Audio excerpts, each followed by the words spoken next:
Hello mga kaboom, kamusta? Ako to si JFG at today ngayong araw ang pag-uusapan natin is all about Facebook Messenger. Ano bang bago? Ano bang meron sa panibagong update? Yan yung mga pag-uusapan natin for today's video. And syempre para ma-access mo yung mga panibagong features, make sure na updated yung FB Messenger mo sa Android phone mo or sa iPhone mo. So isa sa panibagong update is kailangan mo na ng PIN code para ma-access or ma-sync mo sa panibagong device or sa other device yung inyong mga magiging end-to-end encrypted na chats pag naka-turn on sa inyo and yung mga secret conversations ninyo. So to be honest mga kaboom, akala ko is isa lang yung secret conversation and yung mga naka-end-to-end encryption na kausap ko pero magkahiwalay pala. Kasi may mga normal chat conversations ako na naging end-to-end encrypted siya. Meaning pag ginamit ko yung account ko sa ibang browser or sa ibang device is hindi ko makikita yung aming conversations nang hindi ako naglalagay ng PIN code ko. So nangyayari to pag both ikaw and yung kausap mo is parehas kayong naka-turn on yung end-to-end encryption. So anong nangyari tuloy, mix yung mga conversations ko. May mga normal conversations ako na walang end-to-end encryption na kahit magpalit ako ng phone, kahit hindi ako maglagay ng PIN code is na-access ko pa rin yung chat history. May mga encrypted messages na pag nagpalit ako ng phone, kailangan ko ng PIN code. And may mga secret conversations na ganun din. Pag nagpalit ako ng phone, nag-switch ako ng browser, kailangan ko pa rin ng PIN code. So ano bang dapat gawin? Dapat bang i-turn on or dapat bang i-turn off? So, hindi naman siya mandatory na dapat naka-turn on. So, pwede nyo siyang i-turn off anytime. Punta lang kayo ng settings ng Messenger, then privacy and safety. Now, click nyo lang ngayon tong end-to-end encrypted chats. Then, punta kayo ngayon dito sa message storage. Then, makikita nyo dito sa baba, may nakalagay dyan na turn off secure storage and delete and turn off secure storage.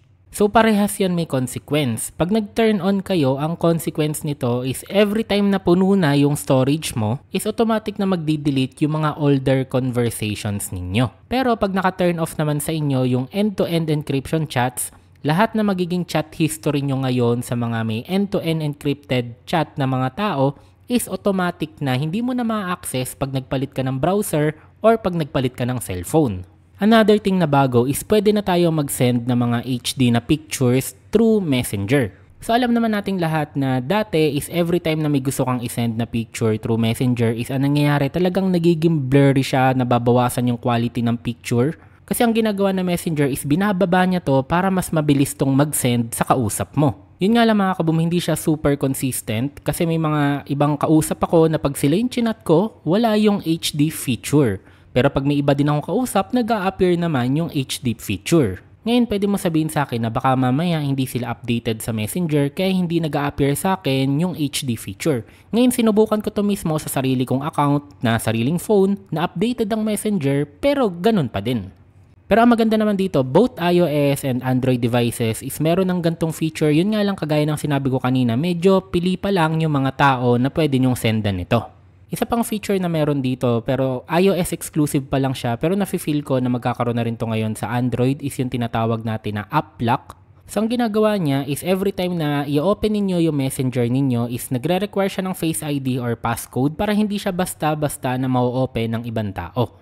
So actually nagkaroon na to dati sa Android, yun nga lang after ilang weeks lang ata or ilang days na wala siya agad. So feeling ko may mga inaayos pa siya kasi sobrang daming Android devices kaya kailangan i-fix muna kung may problem man. Pero na-feel ko na malapit nang bumalik and maging permanent yung feature na to sa mga Android devices. Another feature is yung tinatawag natin dito na read receipts. Alam ko last year meron na to, yun nga lang until now hindi pa lahat ng iOS and Android devices is merong ganito. So ang ginagawa nitong read receipts is both ikaw and yung kausap mo is hindi nyo nakikita kung nagsisin ba kayo sa isa't isa. Meaning, hindi mo malalaman kung nabasa ba ng kausap mo yung chinat mo, pero hindi rin niya malalaman kung nabasa mo yung chinat niya. So, pwede nyo to i-set up sa lahat ng tao by going in sa settings, then punta kayo ng privacy and safety, scroll down nyo pababa hanggang makita nyo tong read receipts, then dyan pwede nyo i-turn off or i-turn on. Pwede nyo din siya i-set up per tao, punta lang kayo sa convo ninyo, then click settings, then scroll down nyo pababa hanggang makita nyo to ulit na read receipts. So ito yung makikita nyo pag naka-turn on, may nakalagay dyan na seen. And ito naman yung makikita nyo pag naka-turn off, nakalagay lang dyan is sent. So very similar siya sa restrict, yun nga lang, yung restrict kasi is nag-hide yung usapan ninyong buo, samantalang dito sa read receipts is hindi siya nag-hide, pero parehas kayo na hindi nakikita kung nag-send ba kayo sa isa't isa. And lastly, pag nagsasend kayo ng multiple photos, dati kasi di ba parang kumpul-kumpul siya na sobrang dami, ngayon is para na siyang compiled into one album pag nagsend kayo ng multiple photos. So personally, nagustuhan and hate ko siya. Nagustuhan ko, hindi na masyadong mahaba yung convo namin ng kausap ko dahil napakadaming pictures. Pero hate ko din siya kasi gusto ko din na nakikita lahat ng pictures ng isang tinginan lang. Pero ang maganda din dito is pwede nyong gawin yung save all. So masisave lahat ng nandito sa album. Unlike dati na yung multiple photos is iisa-isahin yun na isave sa inyong cellphone. So yun lang muna mga kaboom para sa video natin ngayon. Don't forget to like, comment, and subscribe. Ingat kayo palagi at maraming salamat.